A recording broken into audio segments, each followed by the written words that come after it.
십자가 지시기 전 마지막 사역에 해당되는 말씀입니다. 이제 마지막 십자가 죽음에 가까울수록 예수님의 사역도 자기 정체성을 확실하게 드러내고 또 예수님을 잡겠다고 하는 종교 지도자들의 음모도 아주 예리해집니다. 그러면서 이 양자 간에 엄청난 갈등과 충돌들이 일어나게 되는데 특별히 신학 논쟁이 아주 치열하게 이루어지는 기간이 바로 이때입니다. 물론 이제 신학 논쟁의 시비는 대부분 종교 지도자들이 먼저 걸지요. 예수님이 함정에 빠지기를 바라면서 어려운 난제들, 대답하기 힘들도록 어려운 난제들을 던져서 예수님을 함정에 빠뜨리려고 그렇게 신학 논쟁을 시작을 하지만 예수님은 한 번도 진 적이 없고요. 한 번도 함정에 빠진 적도 없고 언제나 지혜롭게 대답을 하셔서 그 사람들의 입을 닫게 하시고 또 함께한 모든 군중들이 다 놀라도록 만드셨습니다. 오늘 본문에도 그런 논쟁이 나오는데요. 사실 지금까지 많은 논쟁들을 주님이 하시지만 오늘 본문의 논쟁이 어떻게 보면 굉장히 논란의 소지가 많은 그런 논쟁이기도 합니다. 왜냐하면 이게 정치적인 문제와 관련이 있기 때문입니다.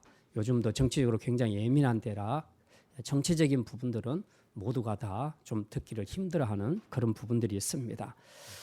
소위 기독교의 정치에 기독교인들의 그 정치에 관한 태도는 어때야 될 것인가? 사실 기독교인의 그 정치 참여는 어디까지가 가능한가에 대한 그런 논란들이 많이 있습니다. 사실 작년부터 시작된 우리 종교인 과세법 시행할 때도 많은 목회자들과 교회들이 엄청난 저항을 했습니다. 그리고 요즘은 또 바뀌어서 역으로 일부 교회 지도자들이 정치 전면에 나서서 아주 과격한 정치적 발언을 하는 그런 경우들도 있습니다. 목회자나 교회가 이렇게 정치적으로 과격한 발언을 할 수 있는가에 대한 부분들을 한편에서는 종교 분리 원칙에 어긋난다 해서 이거는 잘못된 것이다. 이제 그렇게 주장하는 사람들도 있고 또 한편에서는 목사도 이 대한민국 국민의 한 사람이니까 자기의 정치적인 소신을 확실하게 밝힐 수 있다라고 이제 이렇게 주장하는 사람들도 있습니다. 그래서 심지어 어떤 목사들은 여기에 정당성을 부여해서 실제로 자기들이 정당을 만들고 이 정당을 통해서 반드시 이 사람이 대통령이 되어야 한다 하는 이제 이런 정당 활동을 실제로 하기도 합니다. 사실 이 종교 분리의 원칙에 대해서 우리가 어떻게 이해하는 것이 좋겠는가? 이런저런 교회 안에서도 많은 이론들이 있는데 가장 중요한 것은 교회와 국가와의 관계에 대해서 이해하는 것이 가장 기본이 되어야 합니다. 물론 교회와 목사는 좀 구별을 해야 됩니다. 목사가 어떤 발언을 했다고 해서 그게 곧 교회의 발언이라고 볼 수는 없다는 거지요. 그래서 목사가 개인적으로 정치적인 발언을 하는 것과 또 아니면 목사의 직함을 걸고 교회 이름으로 하는 것은 조금 해석에서 차이를 둬야 한다 하는 것을 우리가 생각을 해야 합니다.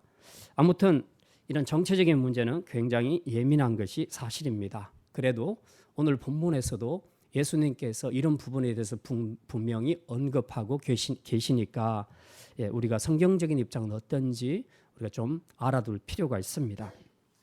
그러나 오늘 제가 이 본문을 택한 것은 지금 이 시대 복잡한 정치 가운데에서 우리가 누구를 지지할 것인가 이야기를 하자고 제가 하는 것이 아니고요.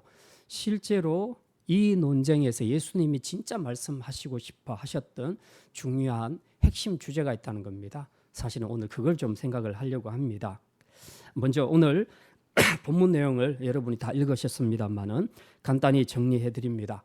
예수님이 말씀을 전할 때 굉장히 탁월하시고 권세도 있고 또 많은 기적들을 행하니까 군중들이 계속 따라다닙니다. 이거는 예수님이 십자가 지시기 직전까지도 계속 되는데요. 지금 이제 이런 것들을 보고 종교 지도자들이 시기심을 가지고 어떻게 하면 예수님을 제거할 수 있을까? 이제 날마다 그 생각을 하게 됩니다. 예수님이 싫었던 이유는 자신들의 그 외식, 죄를 지적하는 것도 싫었지만은 그들에게 가장 큰 문제가 됐던 것은 예수가 자신을 스스로 하나님의 아들이라 말했다는 것입니다. 그래서 네가 신이냐? 네가 요셉의 아들, 목소의 아들인데 네가 신이란 말이냐? 이제 그렇게 해서 굉장히 화가 났었죠.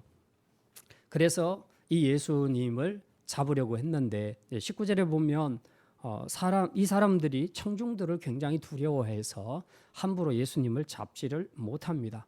그래서 호시탐탐 기회만 엿보고 있는데요. 그러다가 이들이 이제 한 가지 방법을 연구해냅니다. 그게 뭐냐 하면 예수님을 함정에 빠뜨리도록 우리가 유도 질문을 해보자 하는 겁니다. 실제로 아까도 말씀드렸다시피 이 그 사복음서 안에는 예수님과 종교 지도자들의 논쟁, 신학 논쟁들이 굉장히 많이 나오는데요. 오늘 우리가 본문에 본 누가복음 20장 안에서만도 4개의 논쟁이 나옵니다.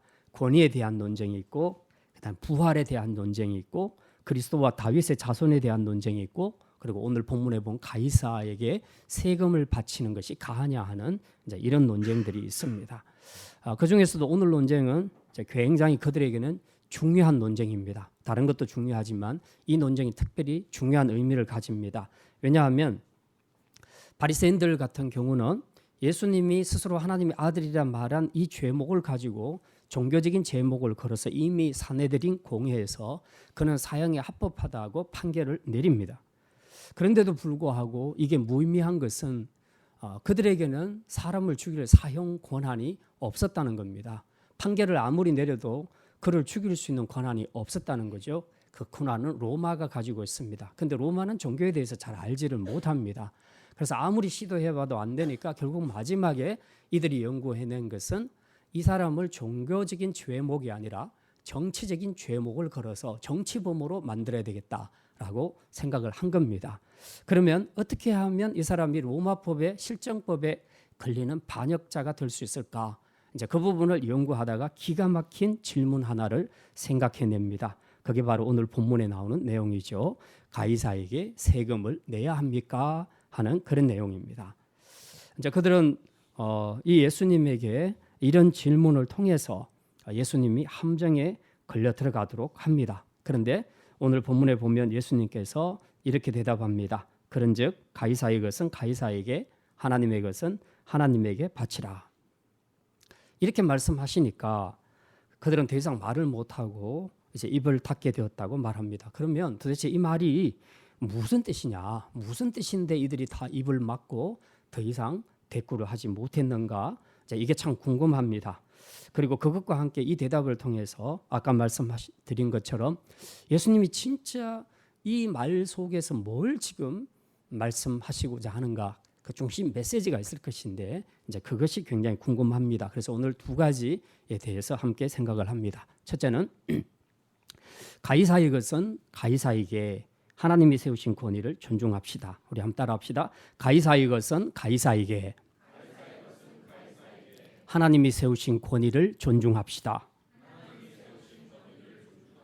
지금 종교 지도자들이 이 납세 문제를 제기한 것은 당시 로마인들 사이에 유대인들 사이에 로마 정부에 대해서 납세하는 것을 꺼려하는 분위기가 아주 팽배했기 때문에 그렇습니다.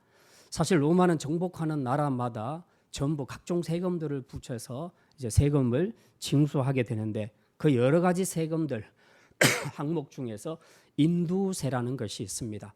남자는 14세부터 65세에 해당되는 사람들, 여자는 12세부터 65세에 해당되는 사람들, 그러니까 아주 어린아이들과 아주 노인을 제외한 거의 모든 사람들이 해당되는 것인데 2당 한 사람에게 한 데나리온을 그렇게 인두세로 내도록 그렇게 결정을 했다는 것입니다. 자, 이제 문제는 이제 이 인두세에 관한 질문을 지금 하고 있는 것입니다. 이 데나리온이라는 것이 뭐냐? 그 로마에서 피지배 국가에게 세금을 거둘 때 편하게 하기 위해서 사용하고자 만든 그 은화입니다. 은화, 화폐, 은화인데요. 문제는 이 은화 앞면에 뭐가 있냐 하면 당시 황제였던 티베리우스의 형상이 새겨져 있다는 겁니다. 그리고 그 주변에 이제 그 형상 주변에 이런 글이 써져 있습니다. 존엄한 신의 아들 티베리우스 가이사 아우구스투스, 이런 문구가 새겨져 있습니다. 그리고 이제 그 뒷면으로 넘기면 최고의 제사장이라는 글자와 함께 신들의 보좌에 앉아 있는 황태후의 모습이 새겨져 있습니다. 그러니까 이 은화를 앞뒤를 잘 보게 되면 당시 로마 황제를 완전히 신격화하기 위해서 만들었다 하는 것을 확실하게 짐작할 수 있습니다. 실제로 로마는 이런 목적으로 그 은화를 제작했고 또 인두세로 그냥 이거 하나만 내도록 이제 그렇게 했다는 거죠.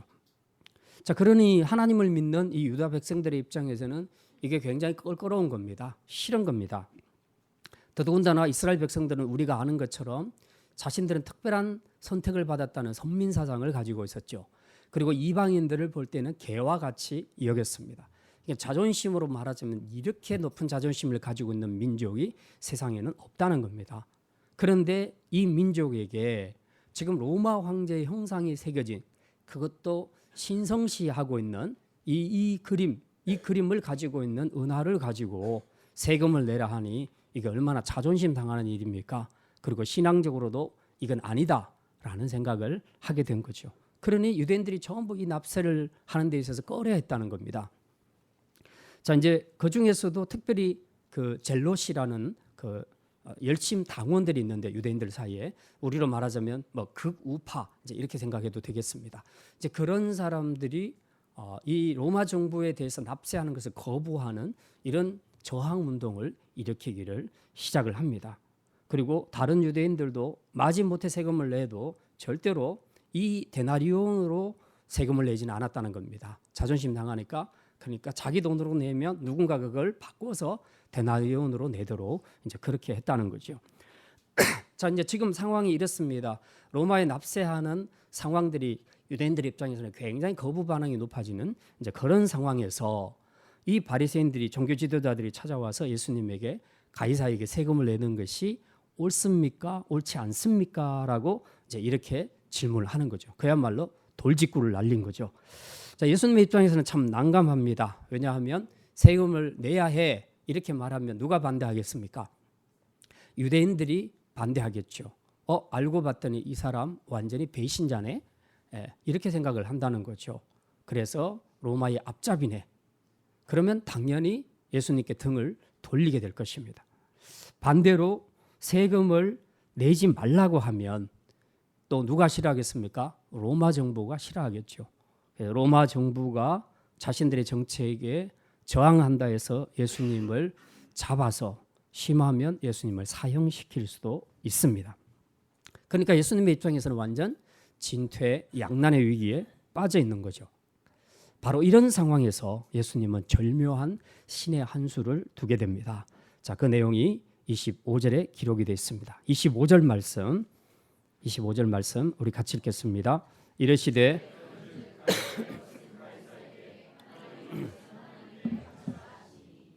자, 이 말씀의 결론부터 먼저 말씀드리면 국가에 대한 의무와 하나님에 대한 의무가 서로 모순되지 않는다 하는 것을 1차적으로 예수님께서는 상기시키고 있습니다. 자, 이 부분이 정말 그런 뜻인가 이제 조금 우리가 설명을 좀 자세히 들었으면 좋겠습니다. 이제 그 내용을 로마서 13장을 보면 쉽게 설명을 해주고 있습니다. 누가복음 20장 오늘 본문 표시해 두시고요. 뒤로 넘겨서 로마서 13장을 한번 보겠습니다. 로마서 13장 1절부터 7절까지 나와 있는데요. 다 읽지는 않고요.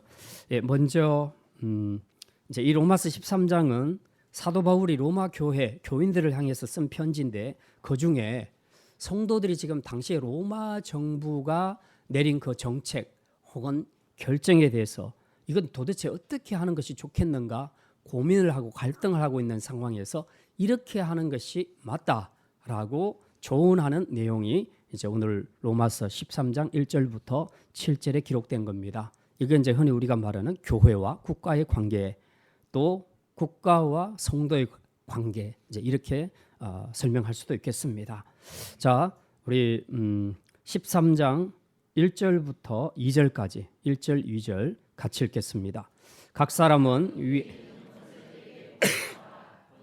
하나님으로부터 나지 않음이 없나니 모든 권세는 다 하나님께서 정하신 바라. 그러므로 권세를 거스리는 자는 하나님의 명을 거스름이니 거스르는 자는 심판을 자취하리라. 이 구절의 핵심이 뭐냐 하면 모든 이 땅의 백성들은 각기 자기 나라의 국가의 권세 사람들에게 복종해야 한다. 그렇게 말합니다. 왜 복종해야 하는가? 이유는 하나님께서 그들에게 권세를 입히셨기 때문이다. 그렇게 분명히 말씀하고 있습니다. 따라서 우리가 대한민국 국민으로서 살아가면서 지금 너무 마음에 안 들어? 대통령이 마음에 안 들고 정책에 마음에 안 들어? 근데 그렇게 해서 그 권세를 거스리고 항명하게 되면 이는 하나님의 명을 거스리는 것과 똑같이 간주되기 때문에 하나님 앞에 심판받게 될 것이라고 그렇게 말씀하고 있습니다. 이 말은 결국 무슨 말인가? 우리가 성도로서 그리스도인 시민으로서 국가에 대해서 어떻게 할 것인가를 생각할 때 맨 먼저 뭘 생각해야 된다? 국가의 권위는 어디서부터 왔는가? 그걸 먼저 생각을 하라는 것입니다. 궁극적으로 국가의 권위는 우리가 믿고 있는 하나님에게서부터 나왔다. 하나님이 국가의 권위를 입혀주셨기 때문에 우리는 국가의 그 권위 앞에 복종을 해야 된다는 겁니다. 이걸 예를 들어서 이제 쉽게 설명하면 직업 중에 군인들이 있고 공무원들이 있죠. 완전히 국가에 종속된 사람들입니다. 군인이 새로 입대를 해서 자기가 천하 박사학위를 갖고 들어간다 할지라도 군대 안에서는 계급이 질서고 권위입니다. 공무원도 마찬가지입니다. 자기의 어떠함과 관계없이 자기의 직급에 따라서 그의 권위는 다르게 부여됩니다. 근데 사실 이 권위에 대한 복종은 공무원이나 군인한테만 해당이 되는 것이 아닙니다. 하나님이 주신 이 땅의 모든 권위자들에게도 동일하게 적용이 된다는 거죠. 다만 구속력과 강제력이 없다는 것이 차이입니다. 군대에서는 구속력이 있지만 세상에서는 그런 구속력은 법적으로 아직 만들어지지 않았다는 것입니다. 가령 예를 들어서 자녀가 부모의 권위에 대해서 도전하는 것, 학교에서 학생들이 선생님의 권위에 대해서 도전하고 함부로 행동하는 것, 또 젊은이들이 노인들에 대해서 함부로 행동하는 것, 이런 것들도 다 똑같은 차원이라는 거죠. 하나님이 부모에게, 교사에게, 어른들에게 주신 권위가 있다는 겁니다. 그 권위를 입히셨기 때문에 자녀들이나 학생들이나 젊은이들은 반드시 부모에게 또 어른들에게 그 권위 아래 복종하는 것이 성경적이라는 것이죠. 그렇다면 국가 권세는 더더욱 그렇지 않겠냐?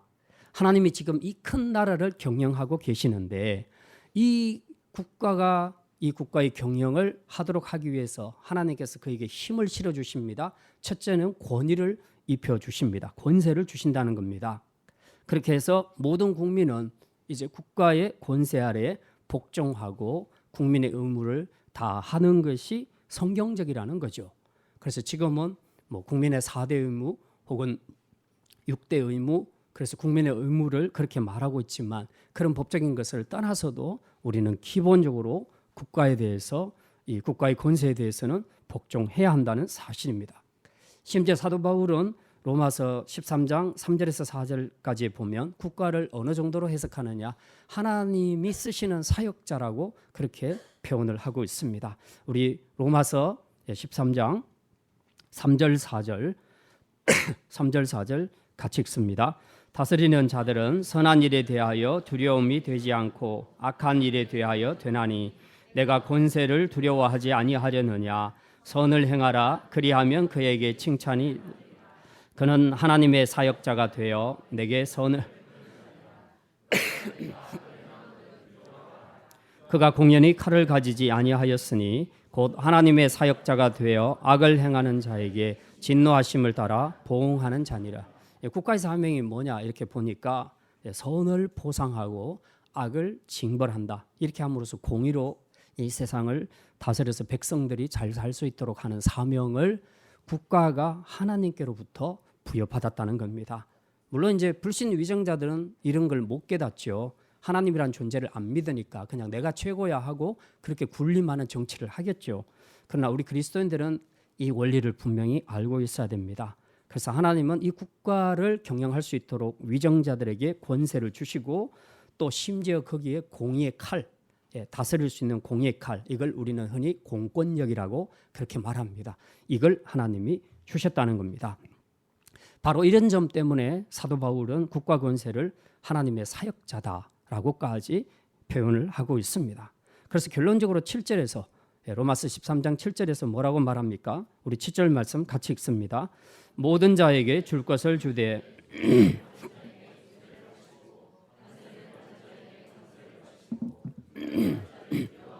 존경할 자를 존경하라.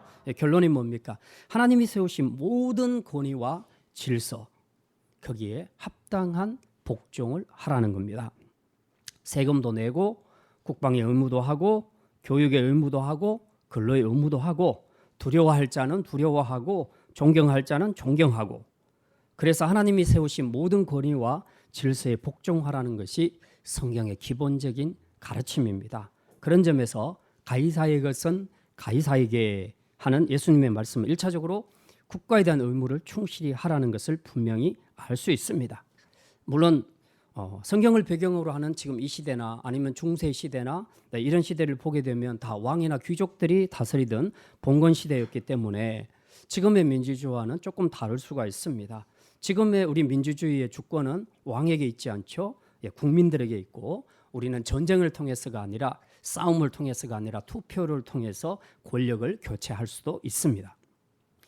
그러나 국가의 역할과 그리고 한 국가의 시민으로서의 그리스도인의 역할에 대한 의무는 여전히 유효합니다. 그래서 우리는 세금을 내야 하고 국가에서 요구하는 의무를 지켜야 합니다.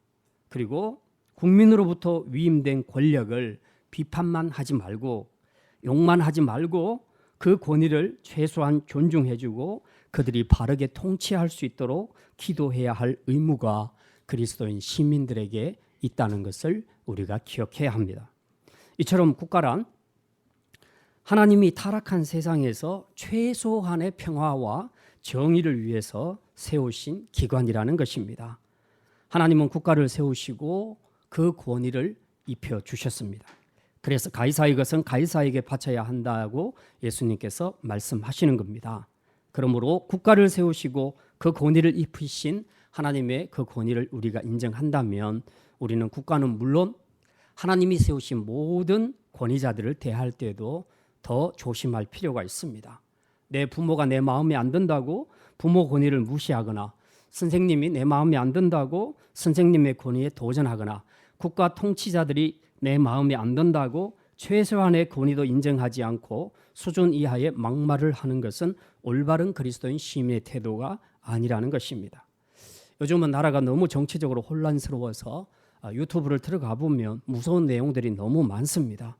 서로 다른 주장을 충분히 할 수 있고 또 이런 것들을 정당하게 비판할 수 있습니다. 다 좋습니다. 그런데 왜 그렇게 다들 험한 말을 쏟아내는지 모르겠습니다. 심지어 대통령이나 위정자들을 무슨 오물 쓰레기 취급하듯이 개돼지란 용어를 써가면서 그렇게 비판하는 것을 보면 참 안타깝습니다. 그들의 말에는 내가 이해가 가고 공감이 가는데 정말 이렇게까지 해야 되겠는가? 그런데 문제는 교회 목사들도 그리고 성도들도 똑같이 불신자들이 쓰는 이런 쓰레기 같은 용어들을 다 쓰고 있다는 사실입니다. 우리가 부모가 잘못했다고 해서 자녀들이 부모에게 개돼지라고 그렇게 말할 수 있겠습니까? 썩어질 놈이라고 그렇게 말할 수 있겠습니까? 소위 민주주의에서 언론의 자유란 것은 자신이 알고 믿고 있는 내용을 소신껏 말하라는 의미에서 언론의 자유지, 자기 위의 권위자를 향해서 쓰레기 같은 욕을 하면서 그렇게 하라는 것이 언론의 자유는 아니라지 않습니까? 그것도 정치를 한다는 목사 입에서, 그리스도인들의 입에서 이런 수준 이하의 말이 나오는 것은 이건 하나님의 권위를 모독하는 것입니다. 내용은 정당하게 말하면 되고 잘못은 지적하고 비판하면 됩니다. 그리고 이 민주사회에서는 비폭력의 데모도 있고요, 얼마든지 방법들이 많이 있습니다. 그런데 왜 교회 지도자들이 그런 저질스러운 단어들만 모아서 하나님이 직접 세우신 권위자를 그렇게 무시하는 수준 이하의 발언을 해서 교회까지 똑같이 쓰레기 취급을 받도록 하는지 모르겠다는 겁니다. 우리는 내용으로 승부를 걸어야지 저질스러운 그런 욕설로 세상 사람들처럼 그렇게 이기려고 하면 안 된다는 겁니다. 그렇게 함부로 말하는 그 목사들도 결국 자기 뒤에서 자기 교인들이 자기를 쓰레기 같은 단어로 욕하고 있다는 것을 알면 자기 마음은 어떨까요? 자기가 다른 사람의 권위를 세워줘야 자기 권위도 보장받을 수 있습니다. 우리 그리스도인들이 하나님을 모르는 세상 불신자들과 똑같은 방식으로 행동한다면 우리가 그들과 다른 하나님의 자녀라는 것, 거룩한 자녀라는 것을 뭘로 보여줄 수 있겠습니까? 예수님이 말씀하시는 가이사의 것은 가이사에게라는 말은 단지 세금 이야기를 하는 것이 아닙니다. 하나님이 국가 권세에 일임하는 것을 인정해주고 그 권위를 일단 존중해 주라는 말입니다. 오늘날 이 혼란스럽고 복잡한 정치판 속에서도 우리 그리스도인 시민들이 꼭 지켜야 할 최소한의 예의는 로마서 13장 7절에 말한 것처럼 두려워할 자를 두려워하며 존경할 자를 존경하는 데까지 나아가는 것입니다. 그 나머지는 하나님께 맡기면 되는 겁니다. 내가 욕으로 상황을 바꿀 수는 없지 않겠습니까? 이게 바로 하나님의 권위에 참으로 복종하는 그리스도인 시민의 태도라는 것을 우리가 기억해야 합니다. 두 번째 말씀입니다. 하나님의 것은 하나님에게, 더 큰 권위에 복종합시다. 한번 따라합시다. 하나님의 것은 하나님에게, 더 큰 권위에 복종합시다. 예수님은 자신을 함정에 빠뜨리려는 이 바리새인들을 향해서 가이사의 것은 가이사에게 하고 먼저 말씀을 주십니다. 결국 이 말은 우리 그리스도인들도 하나님이 세우신 국가의 권위에 순종하라, 이 말씀이죠. 자, 근데 우리가 살면서 종종 의문을 가질 때가 있습니다. 국가 권세가 악을 행해도 우리는 순복해야 하는가? 가령 국가가 법적으로 동성애 법안을 통과시키는 이 일을 할 때도 우리는 국가니까 그 앞에서 복종해야 하는가? 학교에서 쉬는 시간에 그리스도인 아이들이 친구들에게 전도하는 것을 금하는 법을 국가가 통과시켜서 복음의 자유와 종교의 자유를 막을 때에도 우리는 국가가 정한 법이니 복종해야 하는가? 대통령과 위정자들이 악하고 잘못된 결정을 할 때에도 우리는 가만히 있어야 하는가? 소위 교회와 국가의 가치관이 서로 충돌하게 될 때 우리는 여전히 가이사의 것을 존중해서 가이사에게 다 드려야 하는가 하는 이런 고민들이 우리 안에 있다는 겁니다. 이런 가치가 충돌하게 될 때 우리는 어떤 것을 쫓아야 하는가? 저는 이 문제를 군대 문제로 생각하면 아주 쉽게 답을 찾을 수 있다고 생각합니다. 내가 가령 예를 들어서 군인으로서 일병이라고 합시다. 그럼 내 위에는 상병이 있고 병장이 있겠죠. 이 사람들은 국가가 정해진 권위를 입은 나의 고참들입니다. 그래서 그들의 권위에 군생활 하는 동안은 복종해야 합니다. 근데 만약 그들 위에 있는 대대장이 상병이 내린 명령과 다른 명령을 내렸다. 그러면 우리 누구 말을 들어야 되겠습니까? 당연히 대대장의 말을 듣는 것이 맞죠. 왜 그렇습니까? 상병보다 대대장의 권위가 더 높기 때문입니다. 말하자면 더 높은 권위, 더 크고 더 높은 권위를 따라야 하는 것이 권위의 법칙입니다. 그렇다면 하나님과 국가 통치자 중 누가 더 높은 권위를 가지고 있습니까? 하나님이 가지고 계시죠.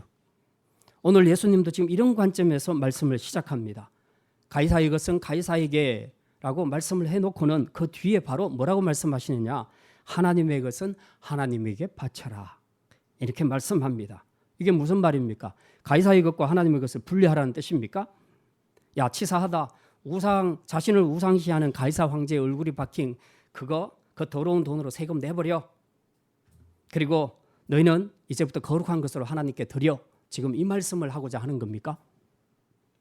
그럼 뭡니까? 이제 예수님이 이 말씀을 하신 진리를 우리가 좀 알아야 되겠습니다. 예, 이 진리를 알려면 먼저 예수님이 이 말씀하기 전에 뭘 말했는지를 우리가 살펴볼 필요가 있습니다. 24절에 보면 그 내용이 나와 있습니다. 24절 말씀 같이 읽습니다. 데나리온 하나를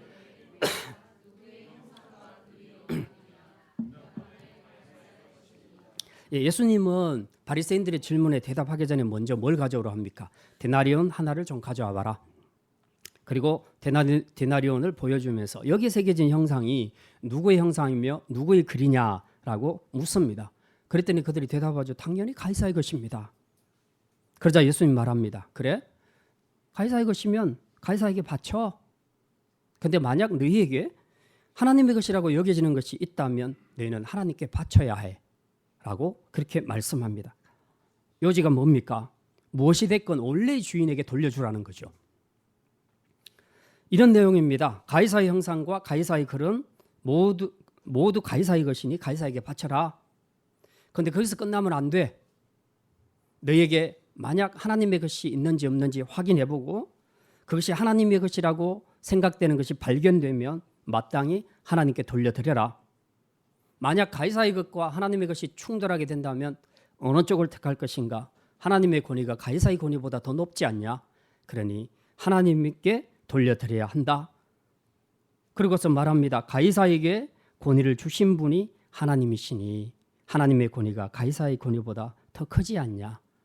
그런데 야 이 도둑놈들아, 이건 제 말이고요. 예.